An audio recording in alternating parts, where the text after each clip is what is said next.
Oh, are you closely monitoring any movement amid any possible attempt to create a scenario similar to that of people power? How do we deal about that? General Well, Torre. Ngayon na. At may directive naman sa amin. Okay.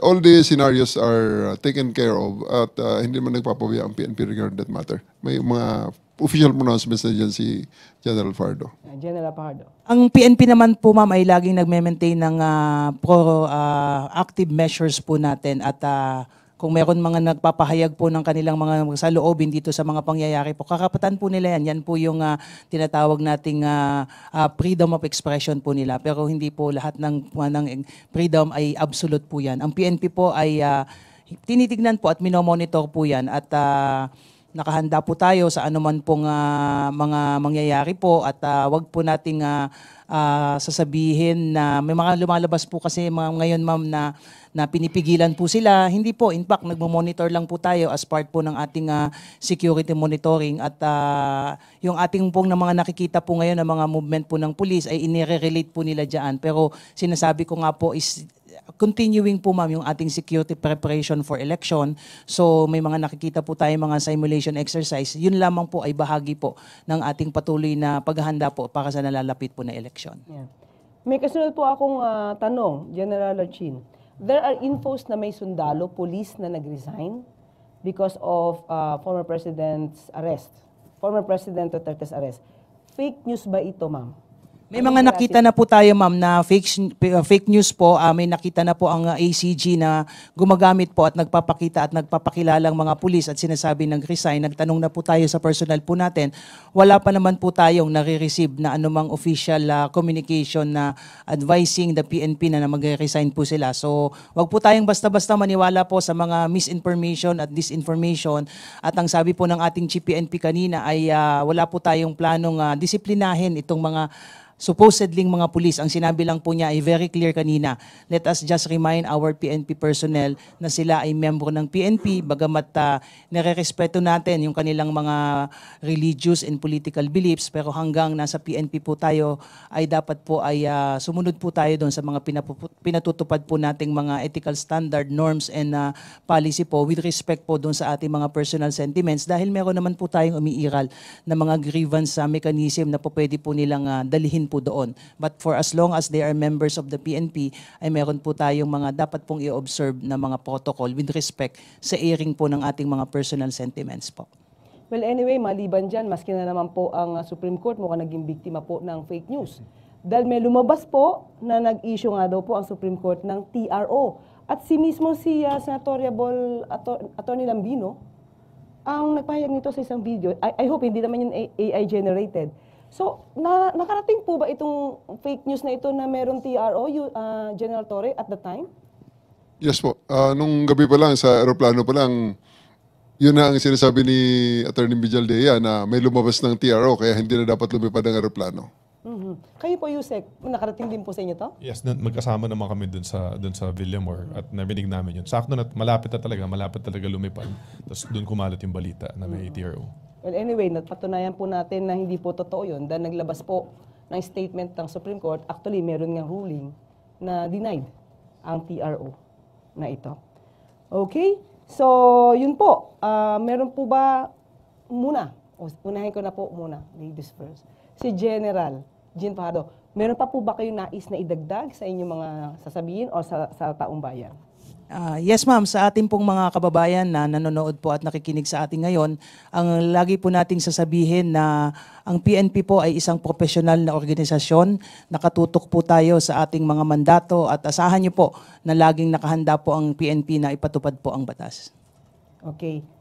And Yusek Nikki, Yes. ano pong nais niyo pa pong idagdag kung meron? Nasabi na naman namin dun sa press release namin kahapon. at nandun to dun sa certification na linabas ng Prosecutor General.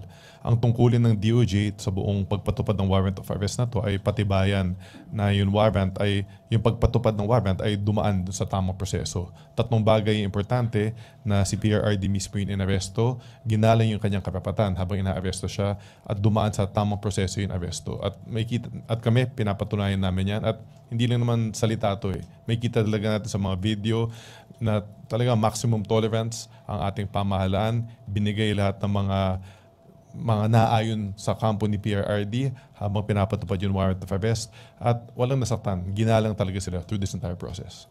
Of course, thank you po. And the birthday boy, General Nick Torre.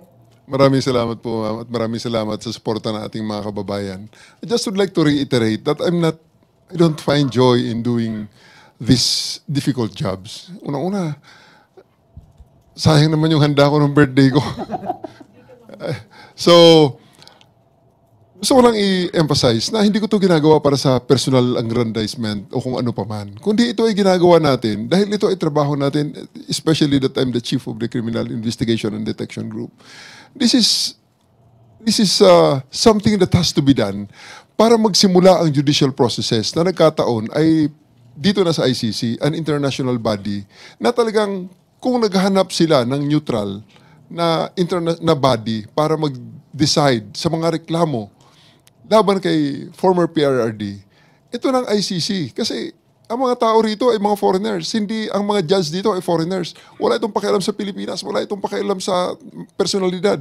Ang pakialam lang nito sa mga facts na ibibigay sa kanila para desisyonan nila. Gusto kong i-emphasize, ang mga judge na yan ay mga foreigner. Pero ang complainants dyan ay mga Pilipino. Ito yung mga Pilipinong nung panahon ni PRRD ay walang nakitang pag-asa sa judicial system, sa judicial processes sa bansa natin ng mga panahong yon. Kaya pumunta sila sa ICC.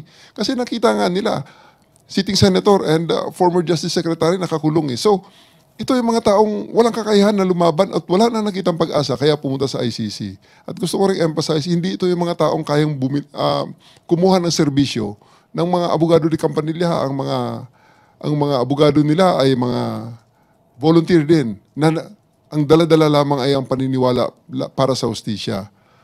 So sa ngayon, dinala nila sa isang forum na neutral ito, si FPRRD, and the former president, I'm very sure, has the capacity to defend himself using the lawyers that he can afford, that he will get. So, I think this is fair. At sa warrant of arrest na ipinilabas ng ICC, magsisimula lang lahat ng iyon kung ma-take into custody si former President Duterte at madala sa kanila, ma-endorse sa kanila para they can take the jurisdiction and the judicial process can start so that justice can be dispensed for all. Kung siya ay inosente, mapabilis ang pagdeklara na siya ay inosente. Kung siya ay guilty naman, mapabilis din ang pagbigay ng hatol sa kanya para mabigyan naman ng hustisya itong mga nagrereklamong nagkiklaim na sila ay naging biktima ng paglabag niya sa batas.